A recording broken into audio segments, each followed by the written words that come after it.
Hello बच्चों, इससे पहले की जो क्लासेस थी हमारी उसमें हमने hard and soft acid base जो चैप्टर है उसको डिटेल में पढ़ा, थ्योरीज पढ़ी, एप्लीकेशंस पढ़े और उनसे क्या क्या आउटकम्स हैं उस कंसेप्ट के वो पढ़े। आज इस लेक्चर में मैं आपको ये बताऊंगी कि इस चैप्टर से किस तरह के क्वेश्चंस पुट अप होते हैं। आपके university exams as well as competition exams में किस तरह के क्वेश्चन पूछे जाते हैं।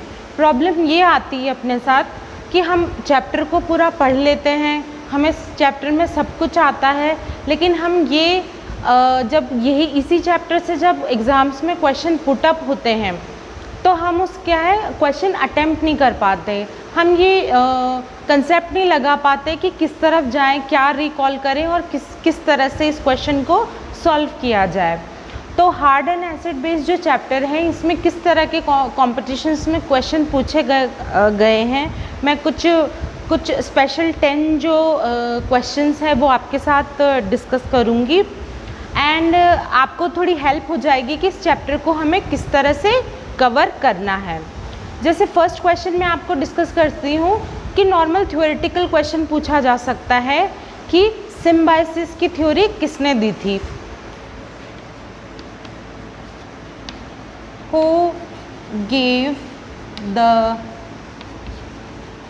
theory of symbiosis? Pearson,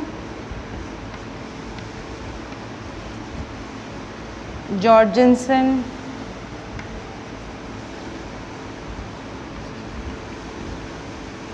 Mulliken,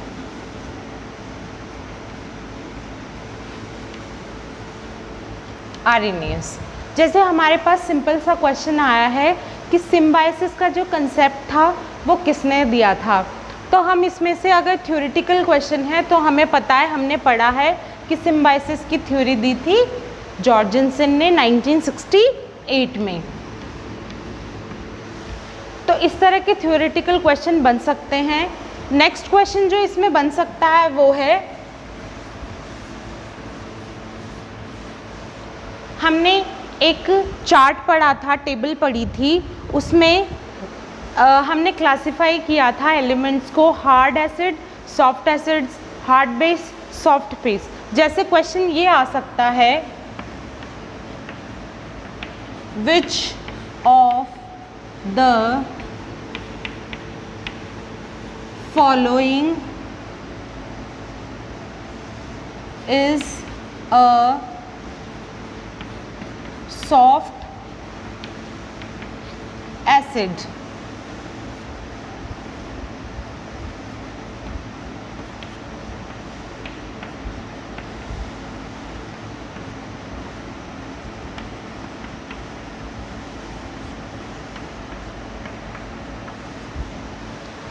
अब हम देखते हैं कि जैसे अगर हमारे पास कंपटीशन में इस तरह का क्वेश्चन आता है कि which of the following is a soft acid.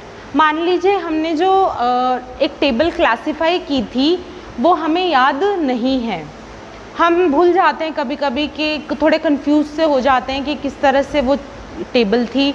तो हम एक कंसेप्ट लगा सकते हैं कि हमने पढ़ा है सॉफ्ट एसिड का जो कैरेक्टरिस्टिक है वो है लार्ज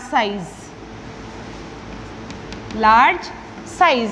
हमें ये रिकॉल करना है कि सॉफ्ट एसिड, हार्ड एसिड्स का जो मेन कैरेक्टर है वो है स्मॉल साइज़ और सॉफ्ट एसिड का कैरेक्टर है लार्ज साइज़। तो जैसे ही हम ऑप्शंस देखेंगे हमें कुछ आइडिया लग जाएगा। जो फर्स्ट 3 ऑप्शंस हैं ये जो हैं वो है एल्कलाइन मेटल्स और जो सेकंड है वो है एल्कलाइन अर्थ मेटल्स और जो लास्ट है वो है ट्रांजिशन एलिमेंट।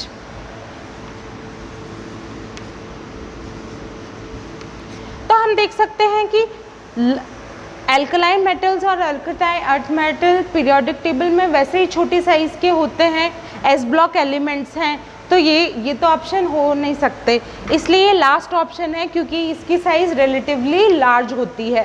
तो सॉफ्ट एसिड का जो क्राइटेरिया है उससे हम पता कर सकते हैं कि इसका आंसर डी है। नेक्स्ट क्वेश्चन जो हमें मिलता है वो हो सकता है कि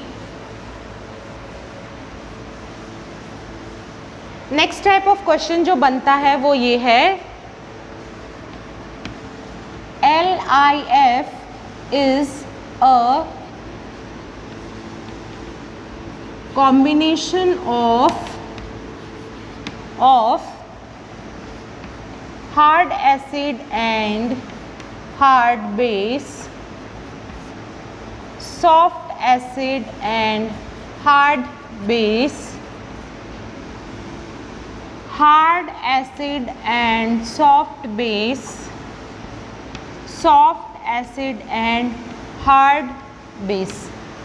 नेक्स्ट टाइप जो हमारे पास क्वेश्चन है वो ये है कि जो LIF एक कंपाउंड है जिसमें पॉजिटिव आयन है और ये F नेगेटिव आयन है, तो हम इस कंपाउंड को स्प्लिट करके देखेंगे कि हमारे पास दो कौन से आयन बन रहे हैं, LIF एंड F नेगेटिव। जब हम Li को क्लासिफाई करेंगे तो हमारे पास है हार्ड एसिड, और जब F को क्लासिफाई करते हैं तो हमारे पास है हार्ड बेस। तो इस कॉम्बिनेशन से हम उसको तोड़ के पता लगा सकते हैं कि हमारे पास ये किस चीज़ का कॉम्बिनेशन है, तो हमारे पास है ऑप्शन ए। नेक्स्ट जो हमारे पास टाइप बनता है वो है, नेक्स्ट टाइप का जो क्वेश्चन है जो एग्जाम्स में पूछा जाता है वो है, विच of the following complex is most stable.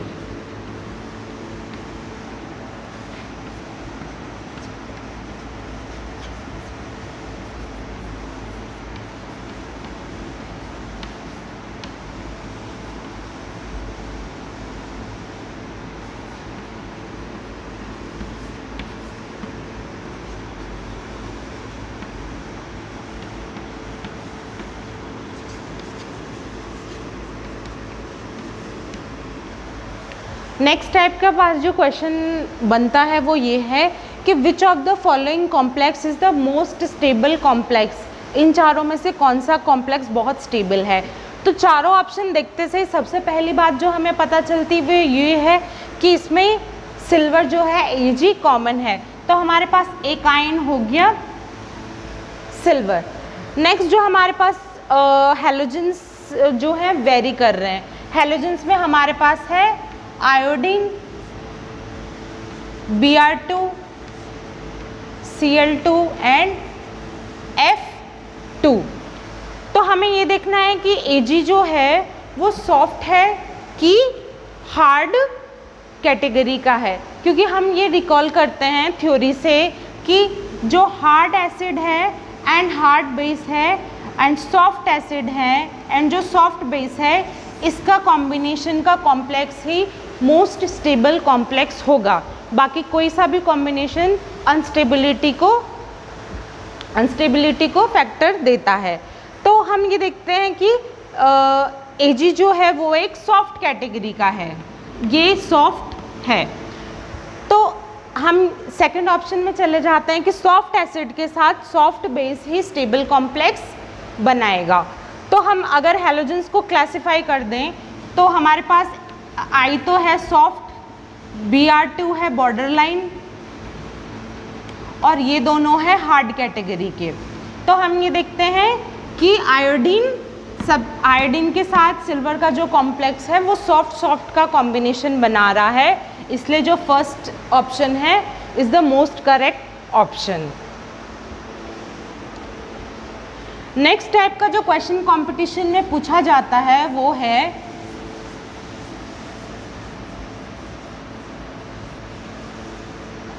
Next type का क्वेश्चन जो कॉम्पिटिशन्स में पूछा जाता है, विच of the following is not a hard, not hard in nature। जैसे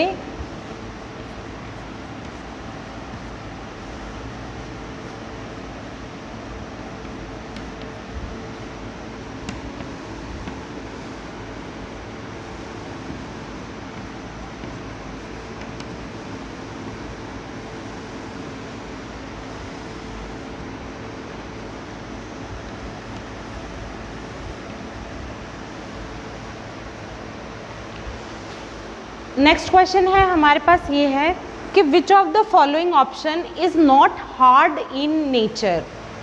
एग्ज़ाम में क्वेश्चन हम देखते से ही कभी कभी ये होता है कि या तो हमने क्वेश्चन ढंग से ही नहीं पढ़ा, तो हम काफ़ी सारी चीज़ें मिस कर देते हैं और क्वेश्चन को गलत तरीके से सॉल्व करना शुरू कर देते हैं। इस वजह से क्या है कि हमारी सोच ही गलत तरफ चली जाती है और फिर हमें जो मोस्ट करेक्ट ऑप्शन होता है हम उसे टिक करते हुए चले जाते हैं। तो हमें क्वेश्चन को पहले सबसे ढंग से पढ़ना है। इसमें लिखा हुआ है विच of the following is not, हमें नॉट को सबसे पहले टिक करना पड़ता है कि हमें चाहिए कि which of the following is not a hard in nature. Not hard मतलब ये पूछ रही है सॉफ्ट, ये पूछ रहा है सॉफ्ट कैटेगरी। तो हम सबसे पहले ये देखेंगे कि क्लासिफाई करेंगे इन एलिमेंट्स को कि कौन सा सॉफ्ट इन नेचर है और कौन सा हार्ड इन नेचर है। सबसे पहले देखेंगे कि हाइड्रोजन एक है हार्ड कैटेगरी का एलिमेंट, फ्लोरीन जो है वो भी है एक हार्ड कैटेगरी का एलिमेंट, सिल्वर जो है हमारे पास वो है सॉफ्ट, और बेरिलियम जो है वो है हार्ड। क्योंकि हमने ये पढ़ा था कि एक एल्कलाइन अर्थ मेटल्स और एल्कलाइन मेटल्स जो है वो हार्ड इन नेचर होते हैं। तो हमने इनको क्लासिफाई कर लिया है और क्वेश्चन में है विच of the following element is not in hard in nature, मतलब ये है सॉफ्ट। तो हमारे पास ऑप्शन सी है मोस्ट करेक्ट वन कि सिल्वर जो है वो सॉफ्ट इन नेचर है। तो हमारे पास इस टाइप के क्वेश्चन भी पूछे जा सकते हैं।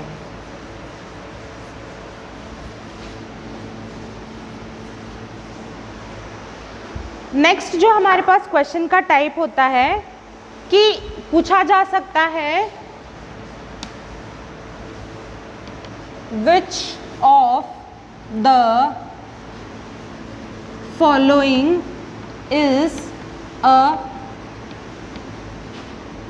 Borderline base.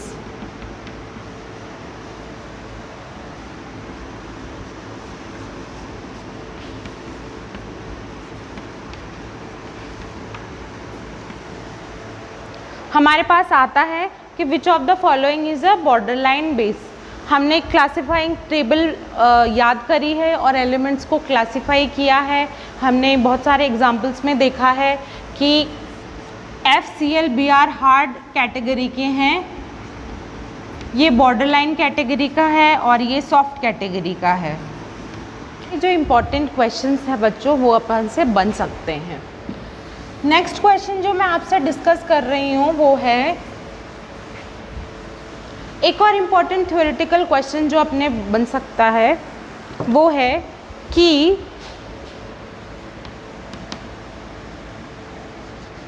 According to whom hard acid and base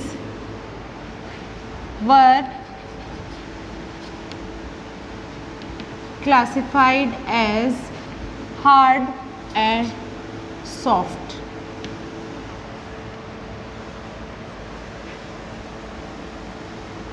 Arrhenius, Lewis, Pearson, Brønsted.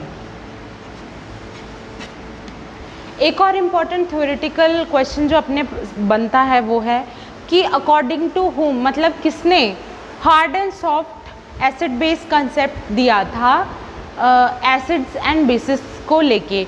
तो हमने इनकी थ्योरीज बहुत डिटेल में पढ़ी हैं कि आर्रेनियस का कंसेप्ट क्या था, लुईस का कंसेप्ट क्या था और ब्रॉन्स्टेड का कंसेप्ट क्या था। तो हमें याद है कि हार्ड एंड सॉफ्ट जो एसिड बेस कंसेप्ट दिया था वो था पियर्सन। नेक्स्ट एक अलग तरह का क्वेश्चन जो हमें मिलता है वो है कि विच ऑफ द फॉलोइंग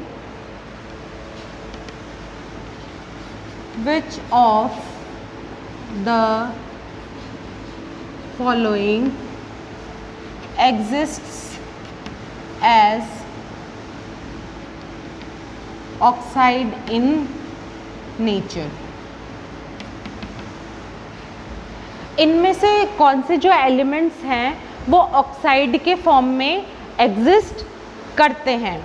तो हम ये देख सकते हैं कि हमारे पास ऑप्शन है Cu+2 Hg+2 Pt+2 Al+3। हमारे पास ऑप्शन है Al+3। तो इसमें हम देख सकते हैं कि अगर हमें ऑक्साइड, इनमें से एलिमेंट्स में से ऑक्साइड का नेचर है तो हमें ये कॉम्बिनेशन याद रखना है, हार्ड एसिड के साथ hard base and soft acid के साथ सॉफ्ट बेस। सबसे पहले पता करना है कि ऑक्साइड कौन सी कैटेगरी का है। ऑक्साइड है हार्ड कैटेगरी का, तो हमें इनमें से एक हार्ड एलिमेंट पता करना है। तो हमें पता है, हम जानते हैं कंसेप्ट से कि फर्स्ट जो 3 कैटेगरीज हैं वो सॉफ्ट नेचर की हैं और लास्ट जो एलिमेंट है वो हार्ड कैटेगरी का है। तो हम ये जानते हैं एल्यूमिनियम एज Al2O3 में एग्जिस्ट करता है। तो बच्चों इस तरह के कॉम्बिनेशंस के टाइप को क्वेश्चन जो है वो कॉम्पिटिशन्स में पूछे जाते हैं और आप इस तरह से इनकी तैयारी कर सकते हैं, इस तरह से जो है आपकी चैप्टर की प्रिपरेशन कर सकते हैं। तो I think it will be helpful to you all. Thank you.